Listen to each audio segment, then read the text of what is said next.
welcome back to another edition of Around the Association.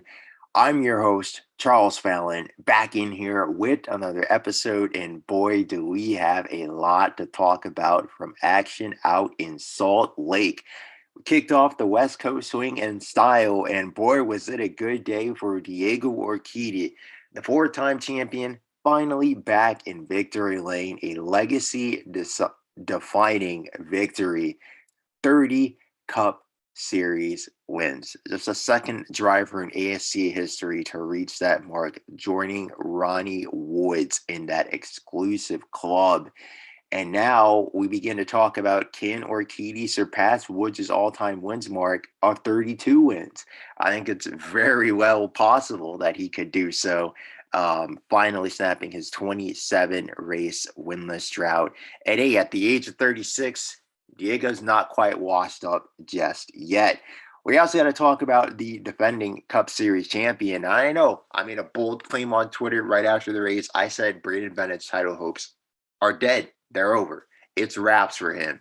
And he was driving like this was a must-win race. He didn't win it. He finished 8th, and I think it's wraps. 7 races to go. He's 45 points back. We'll talk all about the 11 team because it certainly seems like they're unraveling at the moment, while championship leader Todd Kidd only seems to get stronger and stronger by the week.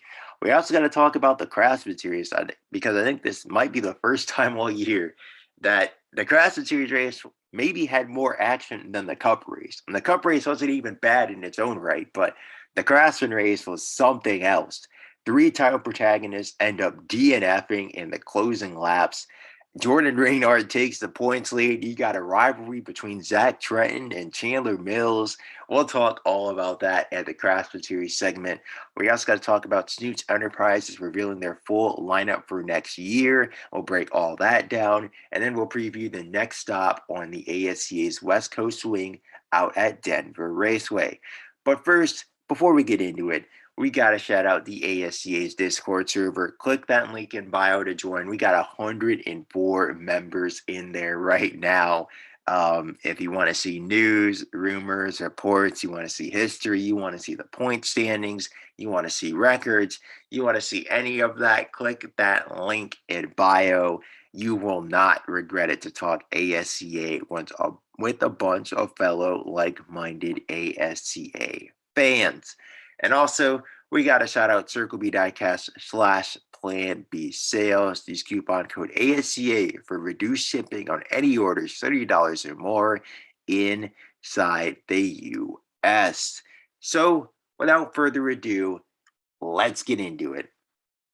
And, man, 27 races. We've been waiting to see Diego Orkedi back at victory lane. Believe it or not, this is his first win of the turbo hybrid era, and what a difference a year makes, because I remember coming on here this time last year, and this was after they had fired crew chief Sam Rosberg on Monday morning. Like, you could tell the relationship between Diego Orkedi and his crew chief last year, Sam Rosberg, was completely untenable. It was an absolute disaster.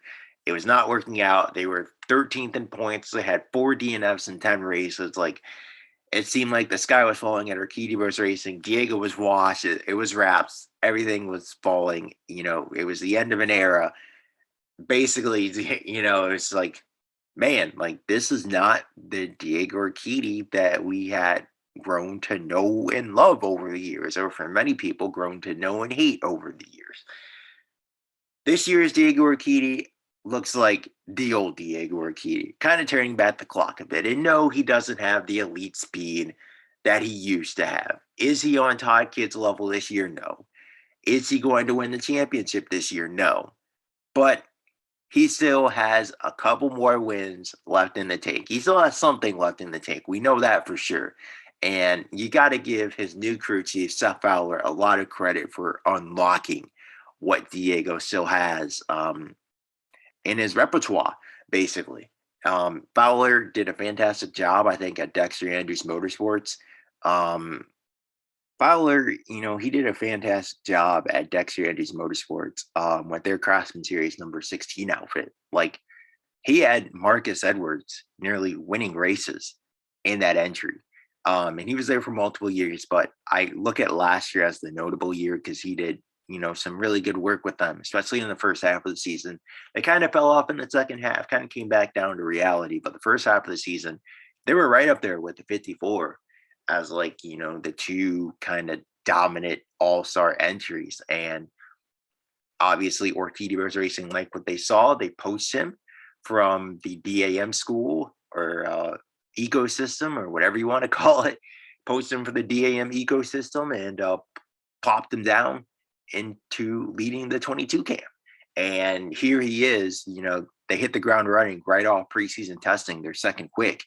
And that's when you kind of knew, like, okay, maybe Diego is going to have a shot at his fifth championship this year. And eventually, I think that quickly went out the window, kind of within the early season portion. Like, they just did quite have the pace to match Kidd or even his teammate Graham Doherty. But again, it's night and day compared to where the 22 team was at last year. And I think that was encapsulated perfectly when we look at the events of the Workfront 200, because without Seth Fowler atop the box and without the 22 pit crew having a fantastic race, getting Diego multiple spots on pit road, they do not win that race. I do not think they defeat Chris Barrymore. And of course, it certainly helped that Colin Ward ran out of brakes, because I think Ward would have run away with this race easily.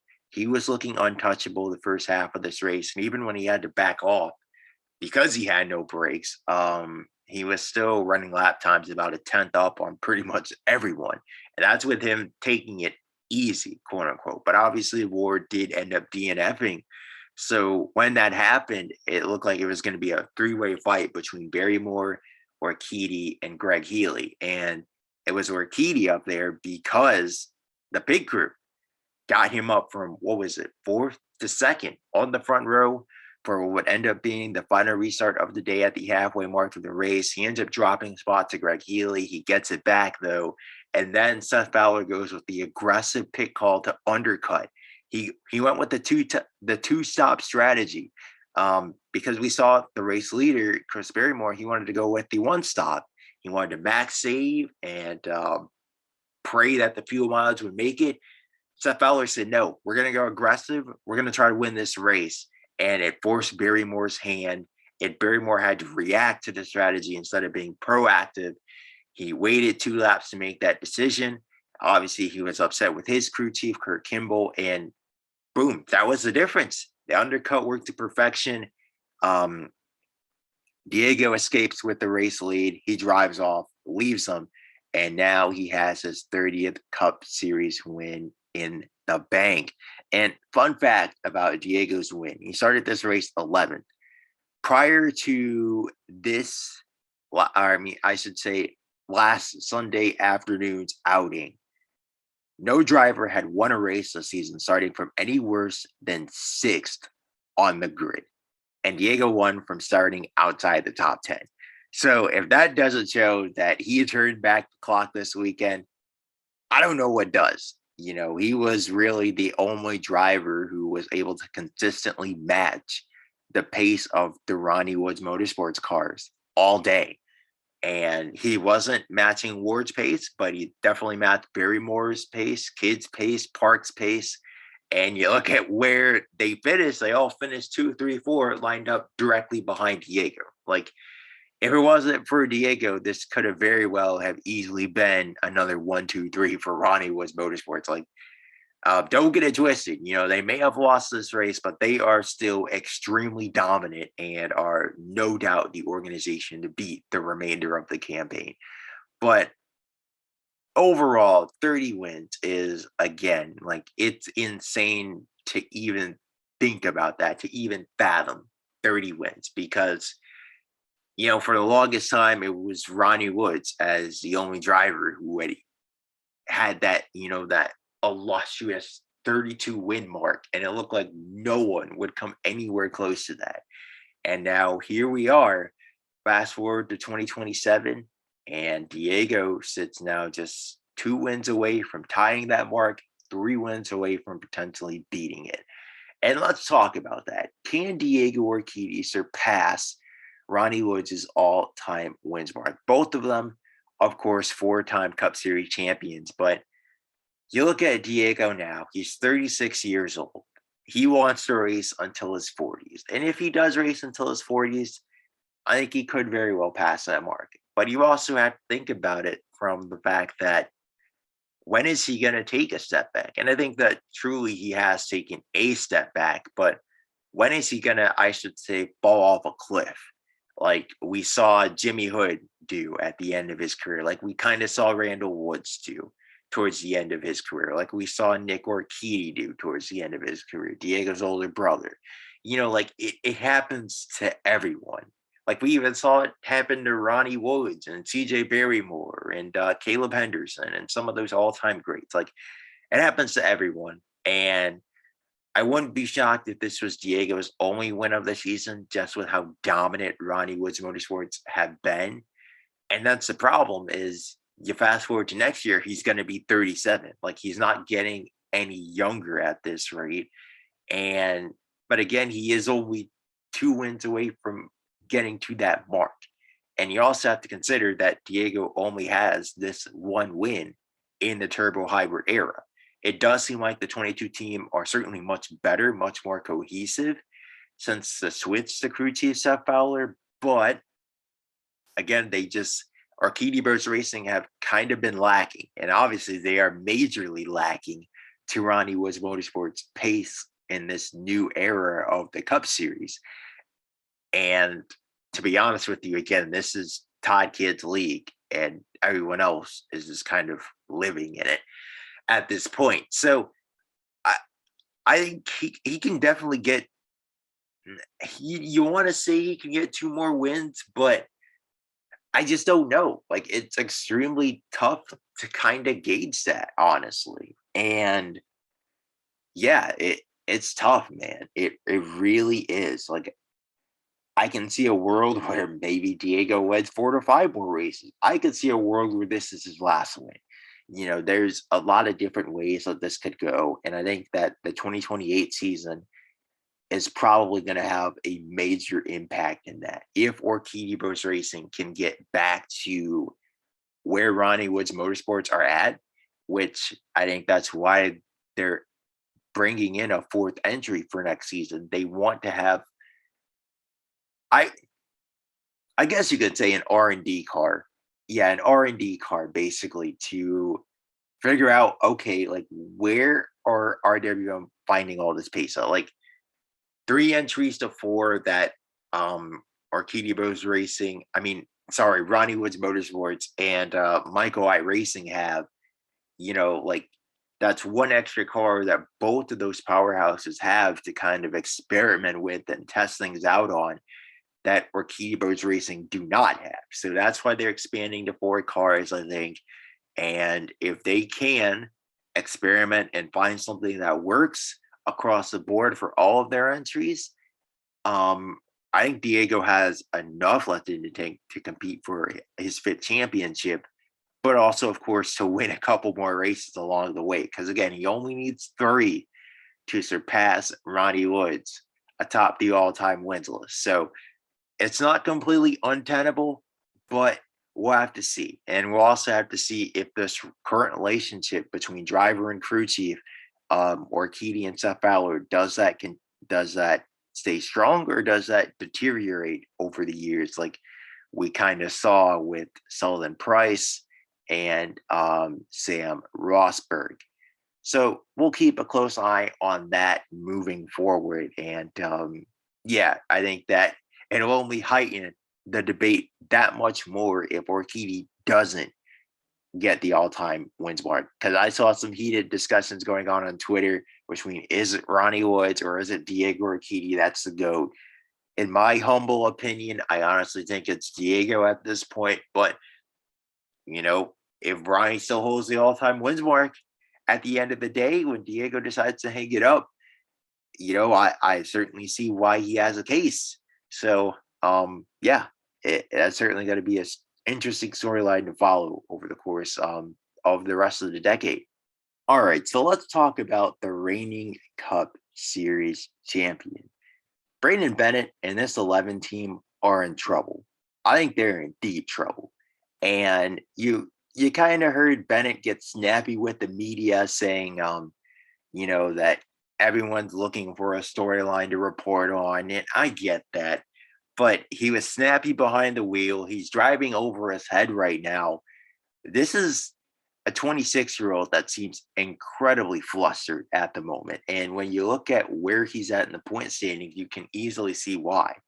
Like, he is 45 points back of Todd Kidd with 7 races to go.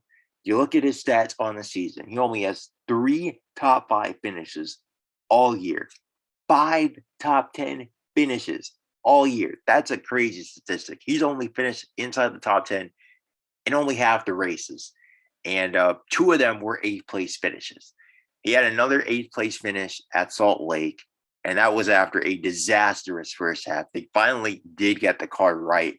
So you got to give credit to crew chief Fred Book for, making the right adjustments and getting Bennett back in the ballpark, because if he didn't, I think Bennett would have completely gone off the deep end. And like I said, this is just a different Braeden Bennett that we're seeing right now. And I think that a lot of things are starting to get to this kid. I think that championship expectations that he's really dealing with for the first time in his career, like, of course, he kind of had those expectations last year, but now you are the defending Cup Series champion. Now everyone's gunning for you. Now you did just sign that massive $102 million contract extension to make you the highest paid driver in the sport.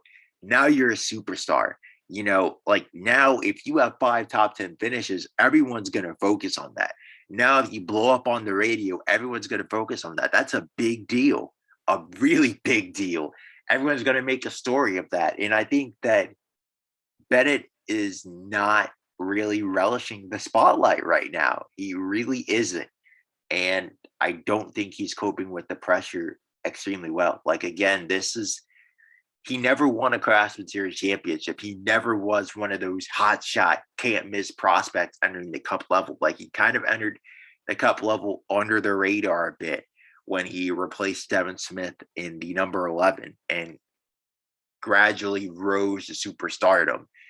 And we're kind of really seeing him under the microscope for the first time. And I don't want to say that Bennett can't completely deal with the pressure. I just think he is learning how to cope with it right now. And I think that he needs to have a long chat with Randall Woods about this. I think that Randall needs to kind of have a sit down with Bennett and say, hey, kid, you're 5th in points right now. Sure, the season has not gone as we would have hoped. Obviously you obviously want to go back to back, but you're 45 points back right now. Look, the championship at this point, I think it's out of reach. But for Bennett, the goal should just be, hey, let's stack up some wins. Let's build some momentum. Let's see where Ronnie Woods Motorsports are beating us. Let's experiment with some stuff. Let's come back even stronger in 2028. Because, like I said, 45 points back, 7 races to go. How are you gonna make that deficit up? I suppose you could say, oh, he just needs 2 Todd Kidd DNFs and he's right back in the mix. Okay, sure. Let's give Kidd a DNF at Ajax Super Speedway. That's one. Where's that other DNF going to come from?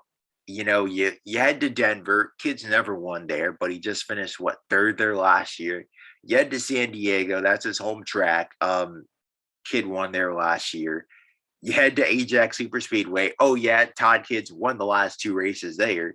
So even if you want to mark down a DNF, which, could very well happen, Ajax is, of course, a crapshoot. So, a DNF there could very well happen. But he's also won the last 2 races there. So you can't ignore that point. Like, he's one of the best plate racers, if not the best plate racer in the sport right now. And he's also the championship leader. Again, what can't Todd Kidd do at this point? Then you head back to Computer Motor Speedway. Oh, yeah, Ronnie Woods Motorsports were historically dominant there last time out. They're historically dominant on these high-speed aero-sensitive tracks. You head to the Stone Yard. Oh, yeah, Todd Kidd finished 3rd there earlier this season. Yeah, to West Virginia. Oh yeah, Todd Kidd dominated that race earlier in the season.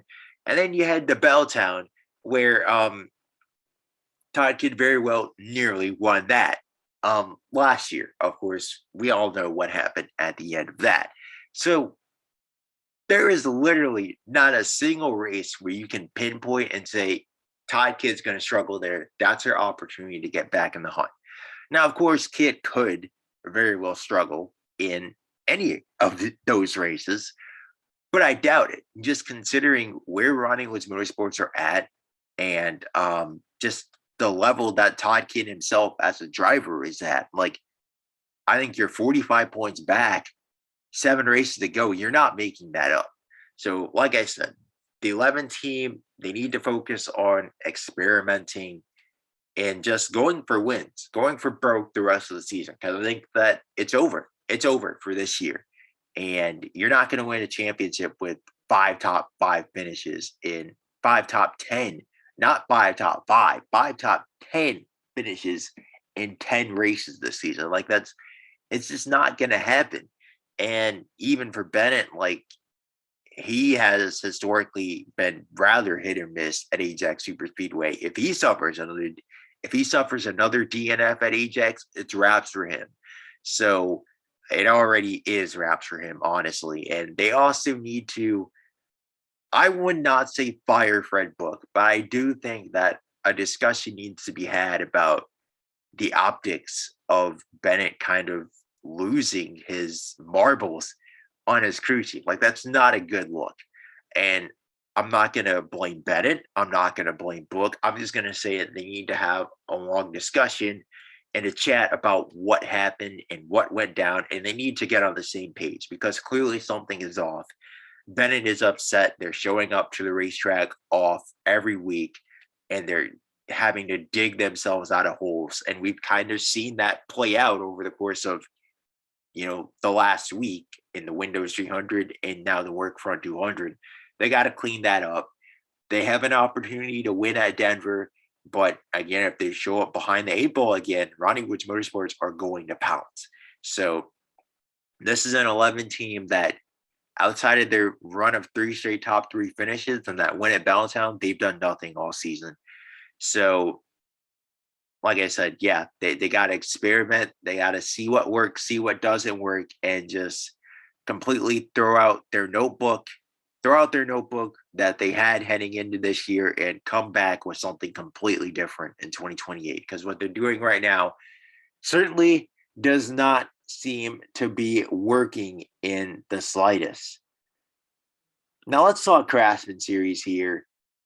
What a wild Alsco Uniforms 100 we saw, the second edition of this race at Utah Motorsports Park. And yeah, I think the one word to describe this race is absolutely wacky. Like, the first half of this race was rather straightforward. Outside of the incredible move that Tony Doval II put on not Garrett Hood, Zach Trenton to take the race lead around lap 17, 18. That was a really clean pass because Doval was locking up but maintained full control of that race car while Trenton was pinching him down. That was clean. That was a really good move. And great move for Doval to take the race lead. It seemed like things were pretty straightforward. We're heading into a round of green flag pit stops, and Garrett Hood just dropped it in the center of turns 1 and 2. The championship leader goes from hero to zero in a matter of 6 days. And that's when you knew, oh my. So back-to-back weeks, the points leader out of contention, racking up their first DNF for the season. Then the restart happens, and Ryan Dixon, whether you want to say he came down on Adonde or Adonde was too aggressive and drove it in too deep, either way, they both collide. Dixon slides up the track directly into the path of Will Mood, Graham Doherty. They're all wiped out. So that's 2 more title contentions out of this race. And all of that within a span of about, I would say, 10 laps. And the championship just completely blown wide open. Like I was talking about it last week. Garrett Hood, Will Mood, Ryan Dixon, and Jordan Reinhardt were the only 4 drivers in the ASCA left without a DNF this season. Three of them racked up their first DNF at Utah. I said it was coming, and boom, there it was, right before your eyes. So, except for Reynard, we'll talk about that in a second. But yeah, so Hood, Moon, Dixon all rack up DNFs. Then we head to the final restart, and Chandler Mills just makes a kamikaze bonsai move into turn one. I will say Zach Trenton did kind of leave the door open because Tony Doval II made an extremely smart move. Immediately after the green flag drop, he went straight to the bottom, right towards that inside pit wall, and took an extremely defensive angle into the corner. And that Trenton did get a better launch, but that forced him to go to the outside. And Doel said, hey, if you're going to get by me, you have to do it around the outside. And that's pretty much impossible heading into turns 1 and 2. So that was an extremely heads-up move by Doval, and it put Trenton in a compromised position unknowingly because he kind of left the door open for Chandler Mills. Now, Mills had no business sending that car that deep into the corner. Like, he knew he was not going to make the corner, and he sent it up the inside anyway. And guess how that worked out? Yeah. Ian Adonde ended up out of the race. He was in the wall. Trenton ended up dropping a bunch of positions. He was third on the restart, had one of the best cars all day. He ends up finishing 7th as a result. And by the way, while all that was happening, Jordan Reynard was patient, kind of watching it happen out the corner of his eye, cuts underneath all that chaos, and ends up stealing third and what would turn out being second on the line in a photo finish between himself, Cameron Barrymore, and Chris Barrymore for the future CJ Barrymore racing driver. Did you lose the plot yet? Anyways, like I said, so much happened in the second half of this race, I can barely keep up. We had a photo finish, and then, of course, we had Trenton getting even with Chandler Mills. They both get called to the ASCA hauler. No further action taken on either driver. And like I said, the second half of this race, pure unadulterated, absolute mayhem, chaos. Tony Doval II wins, but it feels like his win, sorry, Tony, but it was kind of an afterthought just compared to all the drama we saw in the championship. So now we had, We had 5 drivers within 8 points heading into this race weekend. Now we have 6 drivers within 19 points. You have Jordan Reynard taking the points lead back with his runner-up finish. Zach Trenton moves from 5th to 2nd despite finishing 7th. Garrett Hood drops from 1st to 3rd. Real Moon drops, I believe, from 2nd to 4th. And then Ryan Dixon drops from his tie to 3rd all the way down to 5th. And then you have Travis Wolf kind of lurking up there. He had a terrible race weekend. He was busted for speeding, sent to the rear. And then out of nowhere, he ends up with a top 5 finish. Again, that just speaks to the nature of how chaotic this race was. It was just, I don't even know what you say about that, but just absolutely pure unadulterated chaos. And for my money, that was the best Craftsman Series race of the year. But we head to Denver next week, and spoiler alert, Caden Dunham's in the field. So a Craftsman regular is not going to win again this season, next week, I should say. But we only have 6 races remaining in this campaign, and I still feel like we're no closer to finding out who's actually going to win this championship, because it was an impressive performance from Reynard, really being patient, extremely heady, snagging that runner-up finish at the end. Like, that's huge. But is he really better than Trenton? Is he better than Garrett Hood? Although I will say I'm kind of bearish on Garrett Hood now, because I think the one leg up I was giving Hood was that he was driving well above his years, but that was a rookie mistake he made on Friday afternoon. That was his first really kind of a reminder to everyone that, oh yeah, this kid's an 18-year-old rookie. Like, he's not quite there yet. So that was a little concerning, I will admit, on Garrett Hood. And you wonder, because he also made that mistake We saw that at Orlando when Will Moon pressured him. I feel like as we get deeper and deeper into this title fight, I think we're going to start to see this kid continue to crack under the pressure. And that's fine. Again, he's a rookie. He's only 18 years old. Like the whole point of this is for him to learn. And at least he's not Chandler Mills. So, I mean, you got to give him that.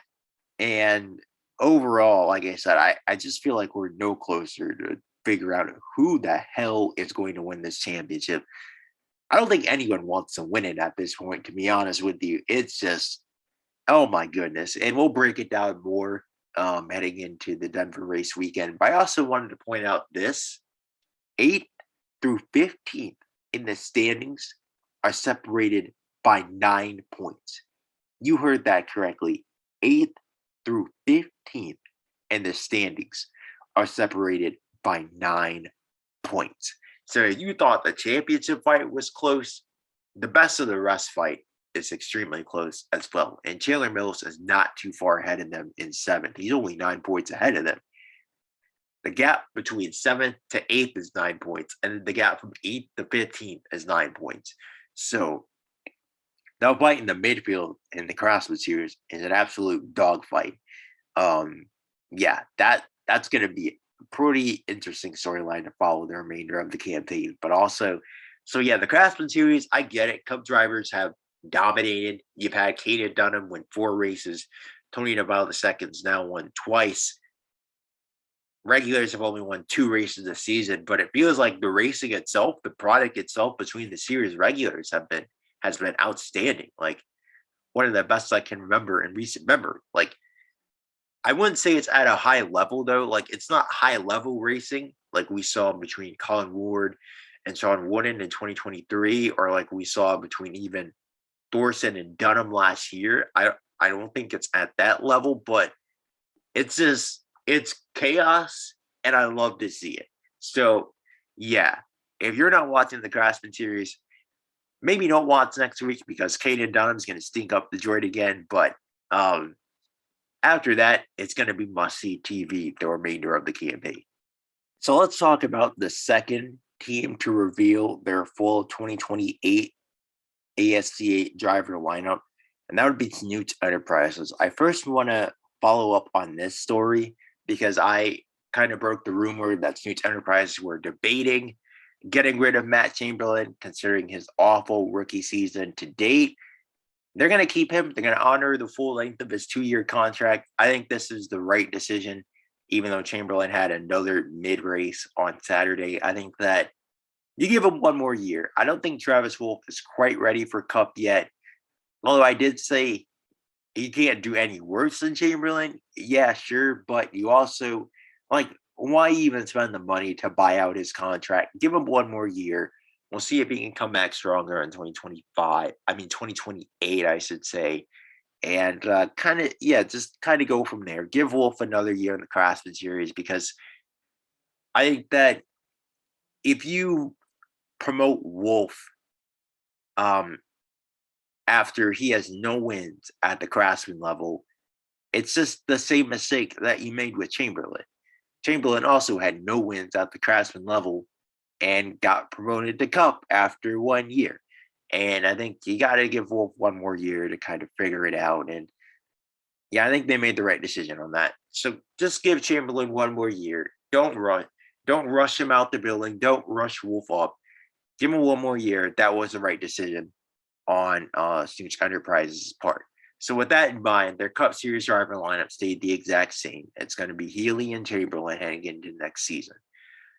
On the other hand, the Craftsman Series lineup is going to look rather different. Obviously, Calvin Terry III is out at the end of the season, and he has been replaced by reigning Truck Series champion and points leader Doug Acosta.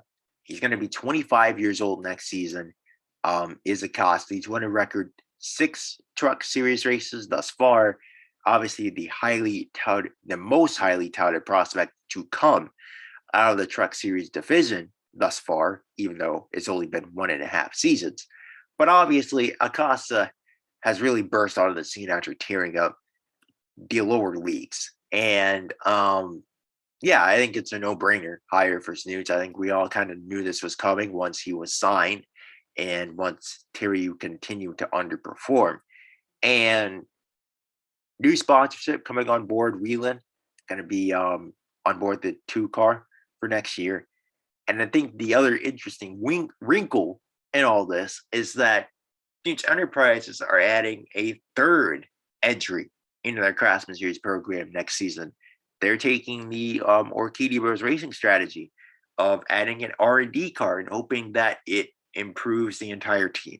So it's going to be an all-star entry for Snoots Enterprises. That's going to be the 5th all-star entry on the grid. And it's going to feature Greg Healy, Matt Chamberlain, and newly signed prospect Connor Edert behind the wheel of that number 3 for next year. So, yeah, I guess we'll start with Acosta. I think that for Acosta, he's going to be 25 years old next year. You got to have expectations that he's going to compete for the championship straight out the gate. Like, you're 25 years old. That's basically a grandpa in ASCA prospect years. Like, you have to, boom, perform right away, or I would say he's going to be on an extremely short leash, I should say. And if he doesn't perform right away, I would expect that he probably gets dropped off here relatively soon and gets replaced by who is it, Connor Eater.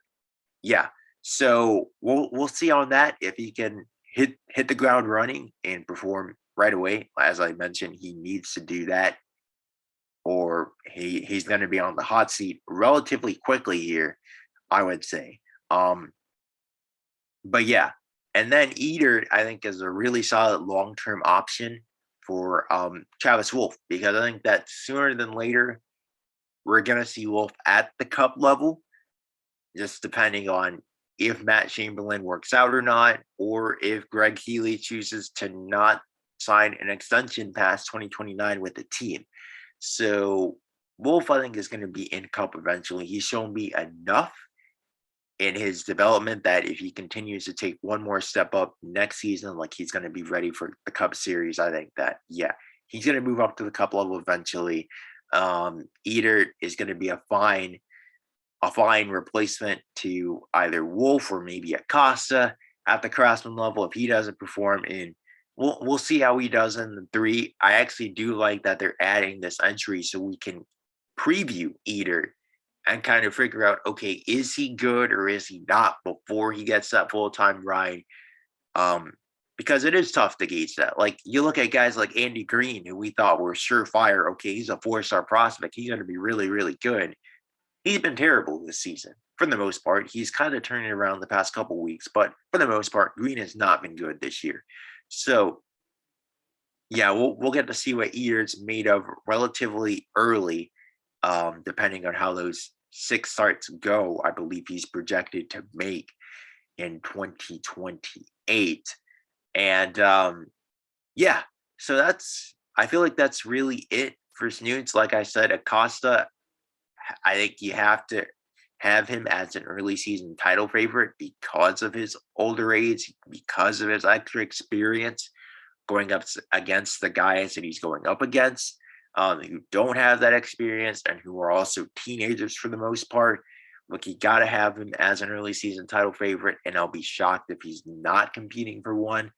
And then Eater, I really like that hire as a prospect. I also, again, like the hire of Matt Chamberlain, bringing him back for one more year in the 8. It's basically going to be a make or break year to see if he performs or not heading into 2029. But one more other news story that broke actually on Thursday was that Caleb Moore would not be returning to Ronnie Woods Motorsports for the 2028 campaign. And, well, that's a no-brainer. Gee, who didn't see that one coming? It was only a matter of, it was a matter of not if but when that announcement was coming. He was last in points last year. He's last in points this year. Yeah, that was only a matter of time, and I think his ASC career is over. Now, the more interesting question is, who's going to replace him in the number 9 next season? Is it going to be Spencer Dunn? um, because that's really the only major prospect that Ronnie Woods Motorsports have available. And what does that mean for um, Garrett Hood potentially? Is he going to still move up? You know, what's the deal with that? Because we've heard rumors that Hood might be in consideration for the 48 next season, but we'll see. So it's going to be interesting to see how that kind of plays a role in their silly season decisions here moving forward. Um, because you would like, if you're Ronnie Woods, to just replace one guy instead of two. So we'll see. We'll see. But obviously, this was a move that was well overdue and certainly needed to happen. So that's it for silly season. Let's break down this upcoming weekend of action at Denver. And do we really need to break down the Craftsman Series race? Caden Dunham is entered. He's going to win. I think that's pretty much a no brainer. Um, Maybe Graham Darty, Tony Doval II, give him a run for his money. I will say, Andy Hayward Jr. Finally, we're gonna get to see him back behind the wheel of the number 16, and it's like, where has he been all season? Like, why has he not been making more starts? Like, we wanted to see what this kid has. Well, let's see it. Let's see what he can do behind the wheel. Um, Competing against these Craftsman Series guys, considering I think that he should be the odds-on favorite to drive the number 10 next season. I honestly believe that. So replacing Noah Booth. So yeah, we'll see how Hayward Jr. does in terms of the championship. I mean, where do you even go with this? I have no idea who's going to take advantage and who won't. I feel like this was, I believe, Zach Trenton's first DNF of last season and of his ASCA career came in this race last year. Jordan Reynard was unremarkable in this race last year. Again, Garrett Hood's never raced here before. Will Moon, eh. And then Ryan Dixon, of course, has been there, done that many times before. I think if you're looking at a title contender who has the best chance, I would trust Dixon more than anyone at this point. But that's not really saying much. I don't know. I feel like it's going to be another toss up between these title contenders, and it might just be another one of those weeks where it's like, does anyone want to win this championship? I kind of feel like that's where we're heading, but it is also a 75 lap race, so you would think it'd be pretty straightforward. But we also thought Utah would be pretty straightforward, and it was anything but. So I will also say keep an eye on that Chandler Mills Zach Trenton rivalry. I don't think it's going to flare up again here, but I may be wrong. We might see Chandler Mills try to send it three wide again. Mills, again, he's box office material. He's incredibly fun to watch, but it's not in a good way. Um, just he drives over his head every week. And yeah, hopefully that trip to the hauler finally taught him a lesson. We'll just put it that way. But let's break down the cup race now. Where do you even go with this one? I think obviously you head into it with Ronnie Woods Motorsports as the heavy favorites as they've been all season. And it's worth noting that Todd Kidd now has a 30-point lead on his closest competitor, Graham Darty, in the second position. So yeah, Kidd, he finished third in this race last year. I think he certainly got to be a favorite. Chris Barrymore, he's won here in the Craftsman Series, I believe, multiple, 2, 3 times. I want to say he's won here multiple times in the ASCA. So, and he's finished runner up the past 2 weeks. Like, he is certainly going to be a factor. This is one of his favorite tracks. He's going to run really well here. I think you have to consider him the favorite, honestly. Like, I don't know, remember if I picked Barrymore last week, but I'm going to pick him this week. I'll give that away right now. I'm going to pick Barrymore this week to win this race. I think Todd Kidd will be right out there as well. For Braeden Bennett, this should be one of his better tracks, but I feel like the 11 team is free falling. I think that's going to continue. I think they're going to have another rough outing. And I think that I would not be surprised if we see Fred Book fired at the end of this race. Like, I think that things are imploding that quickly in the 11 camp. So I would not be, I'm really bearish on Bennett's stock right now. I just think that, again, he's learning to deal with all the expectations of being a Cup Series champion. And he's not dealing with them particularly well at the moment. I hate to say it. But yeah, Cameron Atwood would normally be a factor here. He has won here twice, the all-time Denver wins leader, but I think he has just started mailing it in at this point. I think he's more focused on free agency, and yeah, I don't think he's going to be much of a factor at all. He's really struggled these past few weeks, and I will say I also think that Greg Healy is going to have another bounce back week. Finally, he got some luck on his side. He finished fifth at Utah. That almost feels like a win for that three camp. Um, I think that he's going to keep it up. And I think Diego Orkedi is going to keep it up as well. He's going to have another good outing. But I think that both he and Graham Darty will continue to lose ground to Todd Kidd in this championship fight. And to be honest, there really isn't much of a championship fight when your closest competitor is 30 freaking points behind you. That's well over. That's nearly a race and a half worth of points that Graham Darty's behind Todd Kidd. And we're only 10 races in the season. Like, you have Kidd up here on another level, and then it's just kind of everyone else.